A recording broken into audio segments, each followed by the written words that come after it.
Good morning all of you. आप सभी कैसे हो? मैं आशा करता हूँ कि आप सभी स्वस्थ होंगे, खुश होंगे। तो लास्ट क्लासेस में अपन ने देखा 16.4 के कुछ क्वेश्चन कंप्लीट किए थे, क्वेश्चन नंबर 1 to 7 तक। आज question number 8 to question number 14 तक कंप्लीट करेंगे। तो 16.4 के question number 8 to question number 14 तक देखते हैं, जिसमें क्वेश्चन नंबर फर्स्ट है 8 spheres of same radius. 8 sphere है। क्वेश्चन नंबर 8 स्टार्ट करें। टोटल स्फीयर्स हैं, total spheres equal to 8 sphere. 8 spheres हैं सेम रेडियस के। A metallic sphere of radius 10 centimetre, एक बड़ा स्फीयर है radius of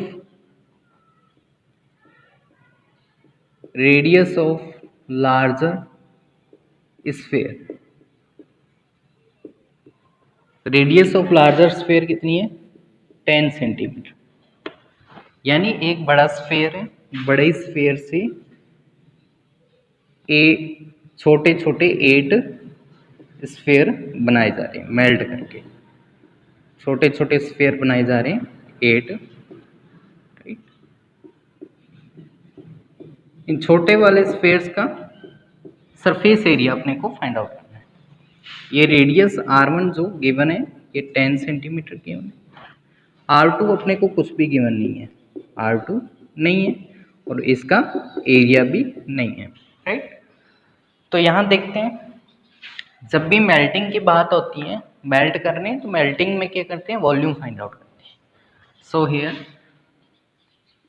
total volume of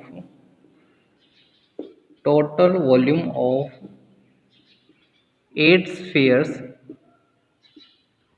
equal to volume of larger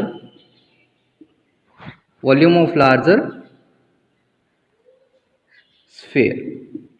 जो बड़ा स्फीयर है उसके वॉल्यूम के इक्वल होगा। टोटल जो 8 स्फीयर बन रहे हैं तो बड़े वाले के इक्वल हो गए इन सभी का वॉल्यूम। यहाँ पर देखते हैं total surface area find out करना है। यहाँ पर टोटल सरफेस एरिया किनका? इन छोटे वाले स्फीयर्स का, छोटे वाले स्फीयर्स का total surface area find out करना है। अब यहाँ पर टोटल 8 है and volume of one sphere क्या होता है? 4/3 पाई r एंड यहाँ पर ये कितना है? R2। तो R2 का cube equal to 4/3 pi R1 कितना है यहाँ पे? R1 का क्यूब। तो 4/3 पाई से पाई कैंसिल आउट हो जाएगा, 8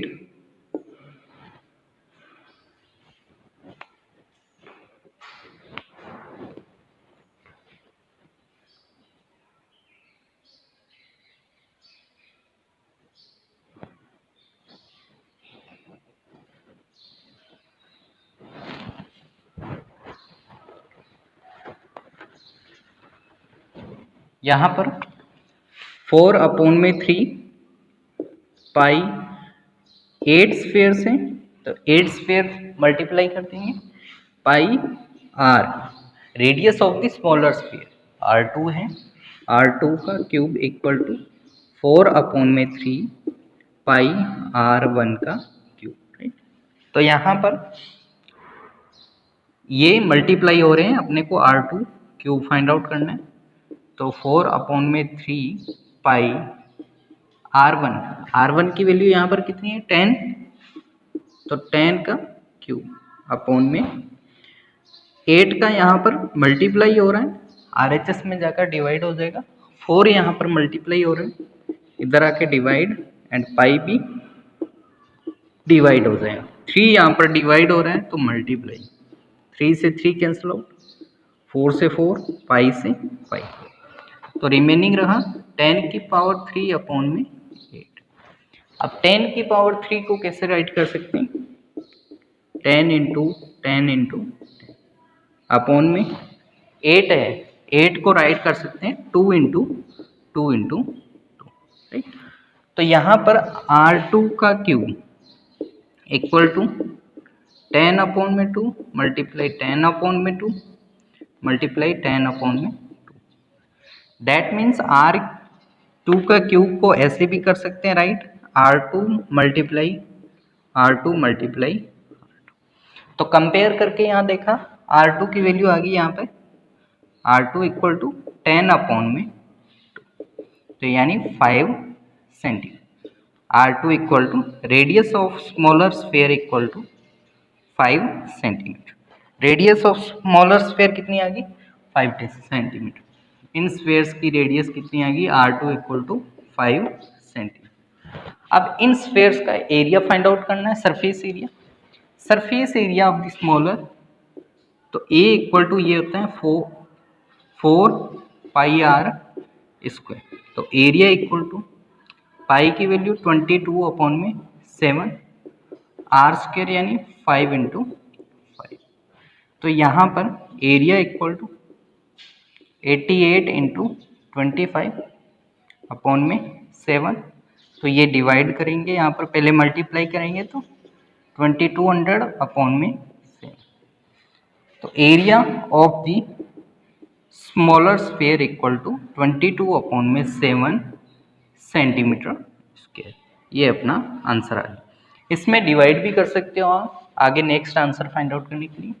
तो volume of the larger sphere, क्योंकि मेल्टिंग की बात हो रही है, मेल्ट करके छोटे स्फीयर बनाए जा रहे हैं, तो volume of the larger sphere equal to volume of the smaller sphere.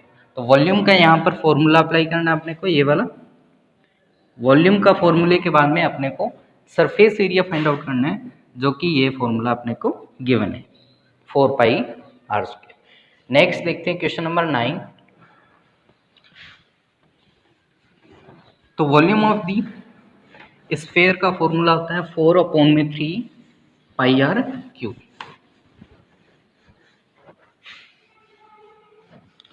Question number 9 में वॉल्यूम गिवन है, एक स्फीयर का वॉल्यूम गिवन है, सरफेस एरिया गिवन है एंड वॉल्यूम फाइंड आउट करना है। इसमें सरफेस एरिया गिवन है एंड वॉल्यूम फाइंड आउट करना है। देखना क्वेश्चन नंबर 9, इसमें गिवन है इसमें surface area of sphere. Surface area of the sphere given है, ये कितना है, A equal to 5544 centimetre square, right. ये गिवन है surface area and find out क्या करना है यहाँ पर, फाइंड करना है यहाँ पर वॉल्यूम। फाइंड आउट क्या करना है यहाँ पे, वॉल्यूम, राइट। तो यहाँ देखते हैं वॉल्यूम का फॉर्मूला होता है volume of the sphere 4 upon में 3 पाई R क्यूब। लेकिन यहाँ पर अपने पास क्या नहीं है, R नहीं है। तो सबसे पहले अपने को R फाइंड आउट करना पड़ेगा। उसके लिए यहाँ पर सरफेस एरिया का फॉर्मूला वैल्यू गिवन है अपने पास, ये 5544 सेंटीमीटर स्क्वायर, राइट। अब यहाँ पर सरफेस एरिया का फॉर्मूला क्या होता है, surface area of the sphere 4 pi R square equal to 5544। यहाँ पर R की वैल्यू अपने को चाहिए, R square equal to 5544 upon में ये 4 एंड पाई की वैल्यू 22 मल्टीप्लाई 7 हो जाएगी। 4 पाई अपॉन में आएगा, पाई की वैल्यू यहाँ पुट कर दी 22 अपॉन में 7। 11 की टेबल से इसको कैंसिल आउट किया 2 टाइम, 11 की टेबल से 504 टाइम। तो R2 square equal to 504 multiply 7 upon में 4 इंटू 2 की टेबल से 504 25 2 टाइम। तो ये आ गया 252 मल्टीप्लाई 7 अपॉन में 4 की टेबल से इसको कैंसिल आउट करेंगे, 4 6 जा 24 एंड 4 3 जा 12। तो R2 square equal to 63 into 7, तो 7 3 जा 21, तो ये हो जाएगा 441। तो R स्क्वायर को कैसे राइट कर सकते हैं, R इंटू आई, एंड 441 को 21 इंटू 21, तो यहाँ से देखेंगे रेडियस ऑफ द स्फीयर आ गई यहाँ पे 21 centimetre. Radius of the sphere कितना आया? 21 सेंटीमीटर। तो यहाँ पर अपने को रेडियस की रिक्वायरमेंट आ थी जो कि 21 सेंटीमीटर आ गई, 21 centimetre radius of the sphere. So now volume equal to 4/3, pi की वैल्यू 22/7, आर क्यूब यानी 21 इंटू 21 इंटू 21, 7 की टेबल से ये 3 टाइम, 3 से ये 3, वॉल्यूम इक्वल टू 88 इंटू 21 को 21 से मल्टीप्लाई करेंगे तो 441। अब 441 को 8 से मल्टीप्लाई करना है, 8 3 35, 8 2 5 3, तो 8 0 8 8 3, तो ये वॉल्यूम ऑफ दी स्फीयर आ गया 38808 centimetre cube. So volume of the sphere यहाँ पर आया 38808 सेंटीमीटर क्यूब। तो यहाँ पर अपन ने 2 फॉर्मूलाज अप्लाई किए हैं। First of all surface area given था, इसलिए रेडियस फाइंड आउट करने के लिए A equal to 4πr² equal to ये वैल्यू पुट करके रेडियस अपन ने फाइंड आउट की। नेक्स्ट वॉल्यूम फाइंड आउट करना था, जो फाइनली अपना आंसर था 4/3πr³। यहाँ से अपने r की वैल्यू पुट कर देंगे और आंसर आ जाएगा। नेक्स्ट क्वेश्चन नंबर 10,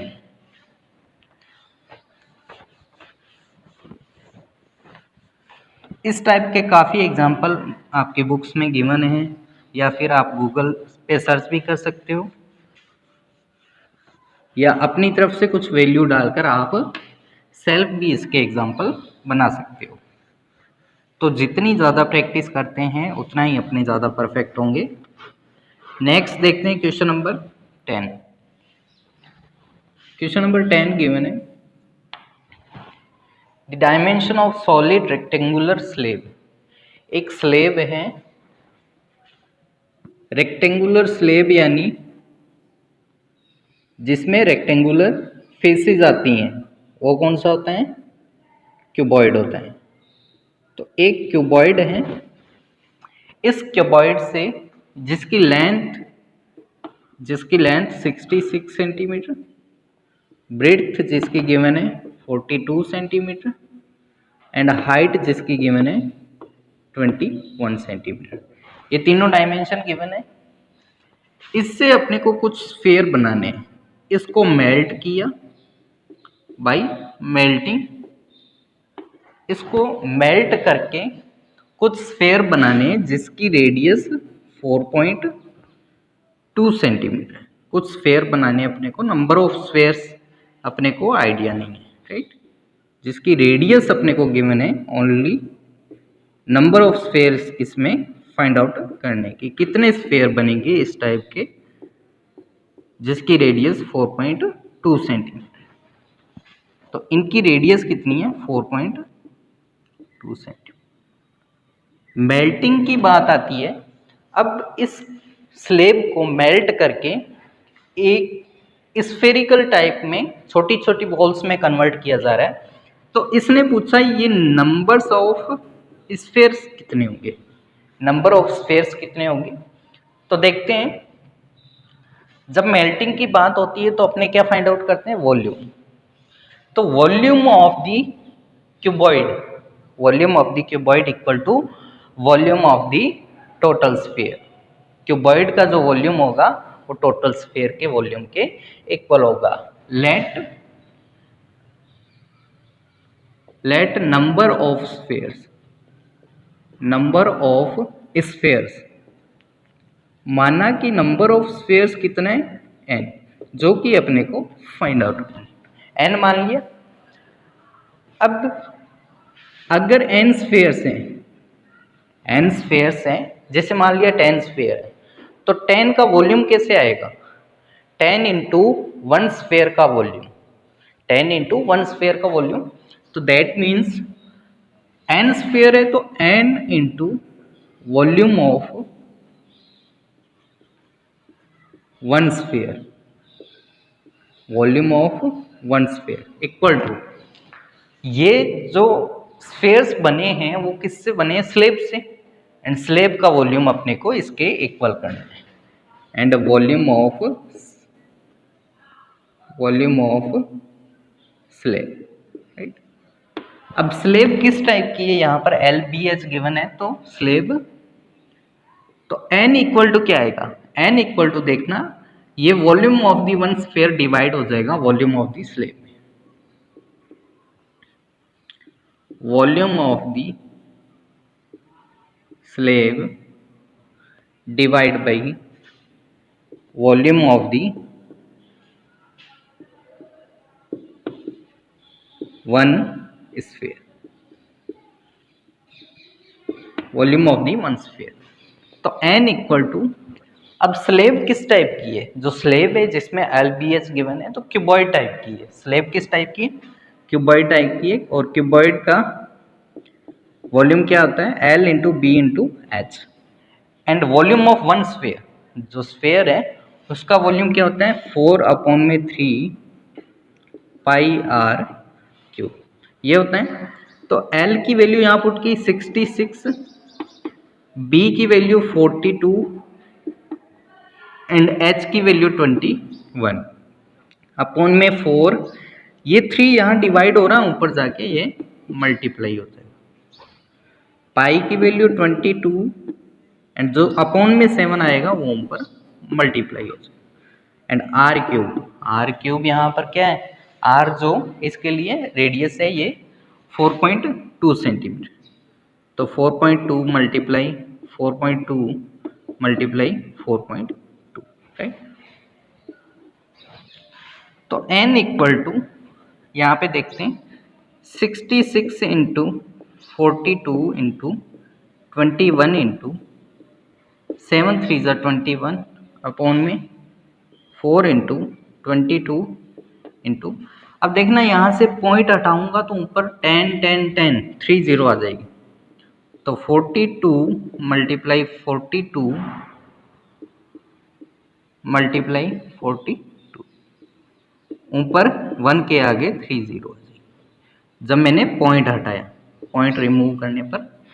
तो 42 से 42 cancel out, 21 2 time cancel out, 21 की table 1 and 2 time cancel out, 11 की टेबल से ये 2 टाइम, 11 की टेबल से ये 6 टाइम,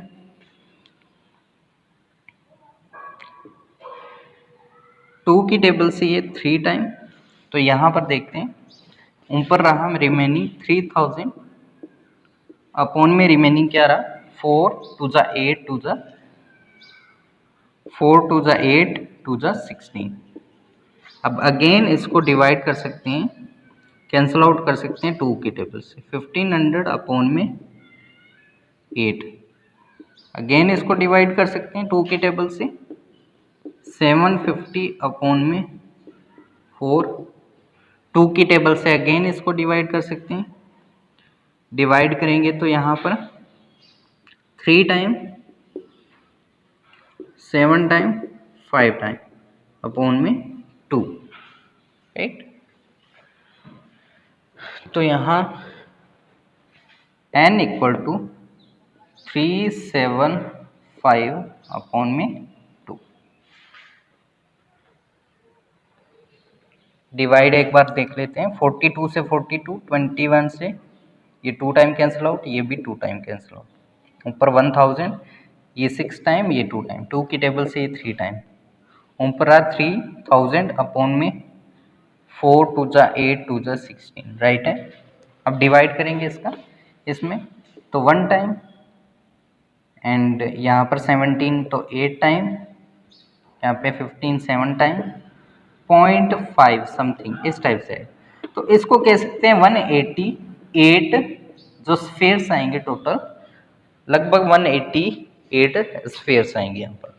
तो total volume of the slab upon the volume of one sphere से अपने को फाइंड आउट करना है। तो टोटल लगभग 188 स्फेयर्स आएंगे, नंबर ऑफ स्फेयर्स आएंगे। तो यहाँ देखा वॉल्यूम ऑफ द स्लेब का फॉर्मूला होता है, स्लेब यानी एक क्यूबॉइड टाइप की होगी, ये L into B into H, and volume of the one sphere equal to 4/3 pi R cube. Next देखते हैं क्वेश्चन नंबर 11।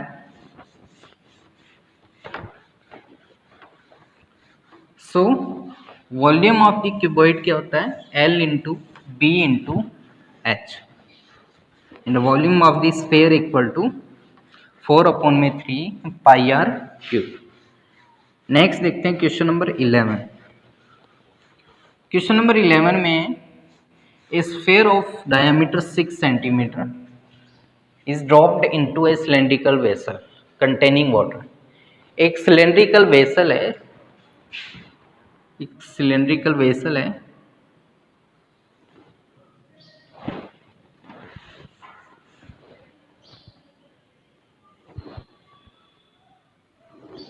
सिलेंड्रिकल वेसल का मीनिंग सिलेंडर ही है एक टाइप से, ये सिलेंडर है, राइट, ये सिलेंडर है, इसके अंदर वाटर है, इसके अंदर वाटर फिल्ड है, ये डैश डिनोट कर रहा हूँ, ये इसके अंदर वाटर फिल्ड है। अब इसके अंदर एक स्फेयर डाला जा रहा है, इस स्फेयर, इसके अंदर एक स्फेयर को डाला जा रहा है। स्फेयर ये मैंने ड्रॉ कर दिया यहाँ पर कुछ इस टाइप से। इसके अंदर जब स्फेयर को ड्रॉप करेंगे, इस स्फेयर का डायामीटर देखते हैं, स्फेयर का डायामीटर कितना है, 6 सेंटीमीटर इस स्फेयर के लिए। एंड सिलेंडर के लिए डायामीटर देखते हैं, सिलेंडर के लिए यहाँ 12 सेंटीमीटर डायामीटर। तो इसने पूछा है जब इसको ड्रॉप किया जाता है, इस स्फेयर को इस वाटर के अंदर ड्रॉप किया जाता है, तो जो वाटर की हाइट है वो कितनी इंक्रीज हो जाएगी, हाइट ऑफ द वाटर कितनी इंक्रीज हो जाएगी। मैंने यहाँ कहा कि h इंक्रीज हो रही है, ध्यान से समझना। इसमें क्या है, आर्किमिडीज प्रिंसिपल अप्लाई हो रहा है। आर्किमिडीज प्रिंसिपल क्या होता है कि कोई ऑब्जेक्ट को अगर वाटर के अंदर डाला जाता है तो वो ऑब्जेक्ट अपने वॉल्यूम के इक्वल पानी को डिस्प्लेस करेगा। यानी इस ऑब्जेक्ट का जो वॉल्यूम होगा, ये ऑब्जेक्ट क्या है, एक स्फेयर है, इस स्फेयर का जो वॉल्यूम होगा वो डिस्प्लेस किए गए वाटर के वॉल्यूम के इक्वल होगा। तो अपने कह सकते हैं कि volume of the cylinder equal to volume of the sphere. तो सबसे पहले अपने जो डायमेंशन है वो राइट करते हैं। डायमेंशन अपने को क्या क्या गिवन है, क्वेश्चन नंबर 11 है। डायमेंशन अपने को गिवन है, first of all 4 cylinder, 4 cylinder, cylinder के लिए अपने को डायामीटर गिवन है 12 centimetre, and height we have to find, height जिसकी अपने को फाइंड आउट करनी है, ठीक है। एंड नेक्स्ट है 4 स्फेयर, स्फेयर के लिए जो डायामीटर है ये है 6 सेंटीमीटर, स्फेयर के लिए डायामीटर 6 सेंटीमीटर है। तो यहाँ पर स्फेयर की रेडियस क्या आ जाएगी, रेडियस ऑफ द स्फेयर 6 का हाफ हो जाएगा 3 centimetre. So radius equal to 3 centimetre. यहाँ पर इसको R2 लेट कर लेते हैं, रेडियस ऑफ द सिलेंडर क्या आ जाएगी, डायामीटर का हाफ, एंड डायामीटर 12 है, 12/2, यानी radius of the cylinder equal to 6 centimetre, right. तो यहाँ अपने को प्रिंसिपल कौन सा अप्लाई हो रहा है, Archimedes principal. whenever an object is dropped in any liquid, अगर किसी ऑब्जेक्ट को कोई भी लिक्विड में ड्रॉप किया जाता है, then the value of water displaced, value of liquid displaced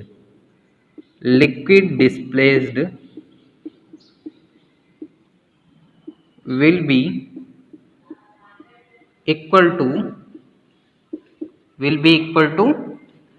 volume of that object, volume of that object। यानी जब किसी ऑब्जेक्ट को किसी लिक्विड के अंदर ड्रॉप किया जाता है तो वाटर या फिर लिक्विड जो डिस्प्लेस होता है उसका वॉल्यूम किसके इक्वल होता है, उस ऑब्जेक्ट के वॉल्यूम के इक्वल होता है। So here we can write volume of water,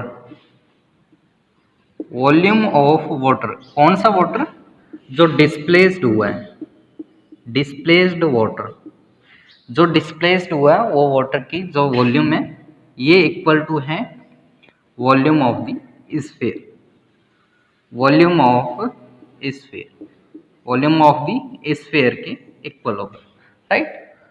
तो यहाँ पर देखना वाटर का वॉल्यूम कैसे फाइंड आउट करें, देखना वाटर किस में, सिलेंडर में, तो सिलेंडर का जो वॉल्यूम होगा वो वाटर का वॉल्यूम होगा। And as we know that volume of the cylinder equal to pi r1 square h1। इसके लिए r1 रेडियस ले रहे हैं equal to volume of the sphere, sphere का वॉल्यूम होता है 4/3 पाई r2 का cube. Here we have to find height of the water, यही हाइट अपने को फाइंड आउट करनी है। तो यहाँ देखते हैं h1 equal to 4 pi r2 का क्यूब अपॉन में पाई r1 का स्क्वायर। ये इधर मल्टीप्लाई हो रहा था, इधर जाके डिवाइड हो गया, तो पाई से पाई कैंसिल आउट, ऊपर रहा 4 r2 का क्यूब, r2 यहाँ पे क्या है स्फीयर के लिए 3 सेंटीमीटर, तो 3 सेंटीमीटर का क्यूब यानी 3 इंटू 3 इंटू 3 अपॉन में r1 का स्क्वायर यहाँ पर क्या है 6 सेंटीमीटर, तो 6 इंटू 6, 2 टाइम इसको राइट करें, ये 2 टाइम और ये भी 2 टाइम, 2 से ये 4 कैंसिल हो, 3 सेंटीमीटर, क्या रिमेनिंग रहा यहाँ पर 3 सेंटीमीटर। दैट मीन्स जो स्फीयर डाला जा रहा है उसके बाद में जो वाटर की हाइट में चेंजेस हुए हैं वो कितना हुए हैं 3 centimetre. So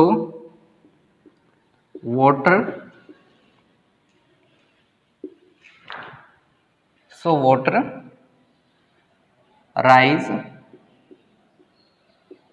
up to 3 centimetre more then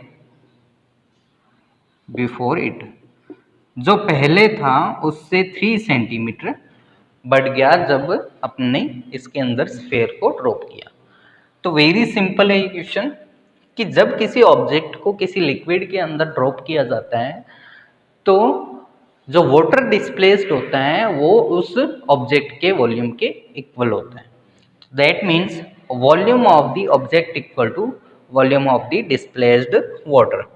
as we know the water is filled in cylinder, so volume of the cylinder equal to volume of the sphere, sphere is an object here, तो 4/3 पाई r cube, ये हो गया volume of the sphere और ये हो गया यहाँ पर वॉल्यूम ऑफ द सिलेंडर। तो यहाँ पर अपने को h फाइंड आउट करना है, h कितना आ जाएगा यहाँ पर 3 सेंटीमीटर, तो 3 सेंटीमीटर हाइट तक पानी ऊपर चला जाएगा जब एक स्फीयर को इस सिलेंडर के अंदर ड्रॉप किया जाता है। Next question number 12,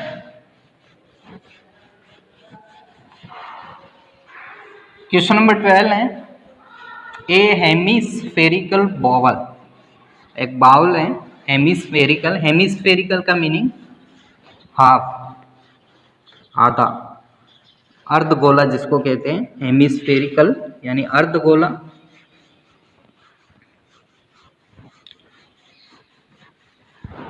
A hemispherical bowl of internal radius 9 cm is filled with liquid, एक बाउल है जिसकी इंटरनल रेडियस गिवन है अपने को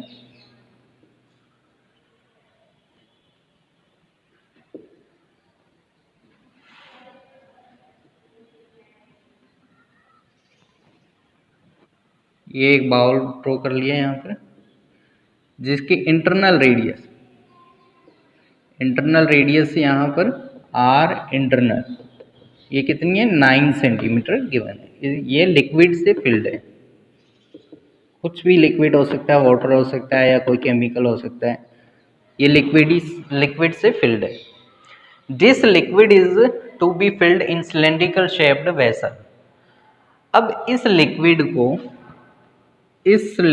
को सिलेंड्रिकल शेप्ड टाइप की बॉटल्स है या फिर वेसल कह सकते हैं, उसमें फिल किया जा रहा है। ट्यूब्स कह सकते हैं अपने।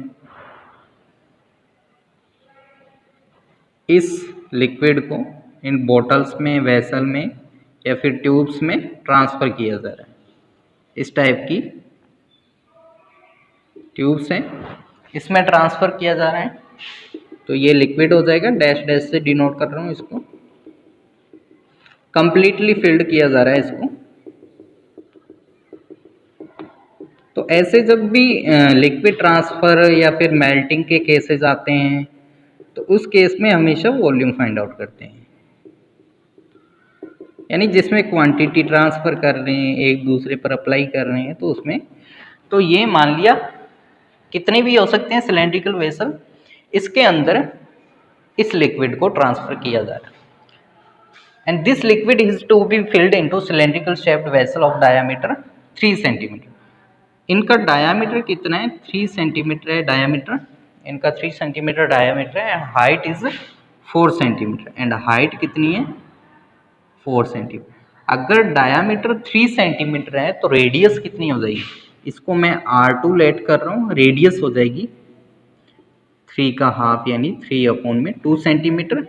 एंड हाइट को मैं H2 से डिनोट कर रहा हूँ। Radius of the bowl, internal bowl अपने को गिवन है। How many vessels are required to empty the bowl? ये वेसल कितनी अपने को चाहिए होगी कि ये बाउल क्या हो जाएगी? एम्पेटी हो जाएगी। यानी जो कंप्लीट लिक्विड है वो कंप्लीट किस में ट्रांसफर करना है अपने को? वेसल में, सिलेंड्रिकल वेसल में ट्रांसफर करना है। क्वेश्चन नंबर 12 है। तो यहाँ पर जो डायमेंशन गिवन है, radius of the bowl, internal bowl की रेडियस गिवन है और सिलेंड्रिकल जो वेसल है उनकी रेडियस एंड हाइट गिवन है। तो यहाँ पर let total number of cylindrical vessel, मान लिया total number of cylindrical vessels कितनी है? n। तो यहाँ वही बात आती है कि n वेसल्स हैं, मान लिया n इंटू 1 वेसल का वॉल्यूम इक्वल टू बाउल का वॉल्यूम। सो हियर अगर 1 वेसल का अपने पास वॉल्यूम हो, अगर 1 वेसल का वॉल्यूम है, उसको जैसे अपने को 10 वेसल का वॉल्यूम फाइंड आउट करना है तो 10 से मल्टीप्लाई कर दूंगा, या 15 का फाइंड आउट करना है तो 15 से मल्टीप्लाई कर दूंगा। तो यानी n अपने मान रहे कि n है वेसल्स जो कि अपने को फाइंड आउट करना है। तो here n equal to volume of 1 vessel, जो सिलेंड्रिकल वेसल है उसकी बात कर रहे हैं, equal to volume of the bowl, equal to volume of the bowl. यहाँ ध्यान रखना कि ट्रांसफर किससे किया जा रहा है? बाउल से इस सिलेंड्रिकल वेसल में ट्रांसफर किया जा रहा है। तो बड़ा कौन सा है? बड़ा बर्तन कौन सा है? बाउल है। तो बाउल सिंगल आएगा और जो छोटा बर्तन है उसके साथ में n आएगा। अब वॉल्यूम ऑफ द वेसल, ये वेसल किस टाइप की है? सिलेंड्रिकल टाइप की। तो अपने कह सकते हैं n multiply volume of cylinder, volume of the cylinder equal to volume of the bowl, bowl का वॉल्यूम, बाउल किस टाइप का है, हेमीस्फीयर टाइप का, अर्धगोला है, volume of the hemisphere, right, hemisphere ये होगा। फॉर्मूला अपने को पता है, यहाँ पर n की वैल्यू क्या आएगी, n इक्वल टू ऊपर आ जाएगा volume of hemisphere, volume of hemisphere upon में volume of one cylinder, volume of one cylinder. अब volume of hemisphere, volume of hemisphere क्या होते हैं, 2/3 pi R cube, 2/3 pi R1 cube, इसको R1 मान रहा हूँ, अपॉन में volume of the one cylinder क्या होता है, pi R square H, pi R2 का स्क्वायर इंटू H2 ये होगा। तो n equal to 2 pi R1 का क्यूब अपॉन में पाई R2 का स्क्वायर इंटू H2, पाई से पाई कैंसिल आउट हो गया, 2 R1 का क्यूब, R1 यहाँ पर कितनी है, रेडियस ऑफ दी बाउल है यहाँ पर 9, तो 9 इंटू 9 इंटू 9 अपॉन में R2 स्क्वायर, R2 स्क्वायर यहाँ पर क्या, R2 की वैल्यू क्या है 3 अपॉन में 2, तो 3 इंटू 3 नीचे आ जाएगा, 2 इंटू 2 ऊपर, 2 टाइम लिखना है, इंटू H2, H2 अपने पास है 4, तो ये 2 2 जा 4, 3 3 जा 9, तो ये हो गया n इक्वल टू, n की वैल्यू 2 इंटू 9 9 जा 81, तो n equal to 2 126 cylindrical vessel.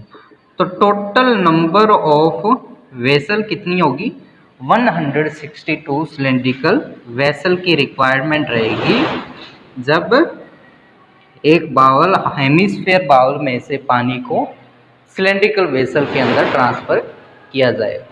तो इस हेमिस्फीयर बाउल में से सिलेंड्रिकल वेसल में जब पानी ट्रांसफर किया जाएगा तो टोटल 162 सिलेंड्रिकल वेसल की रिक्वायरमेंट होगी। नेक्स्ट देखते हैं क्वेश्चन नंबर 13।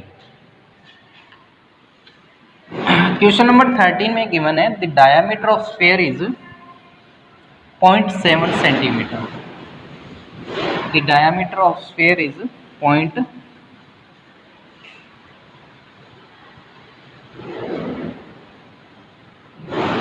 तो आई होप ये आपको सभी को समझ में आया होगा।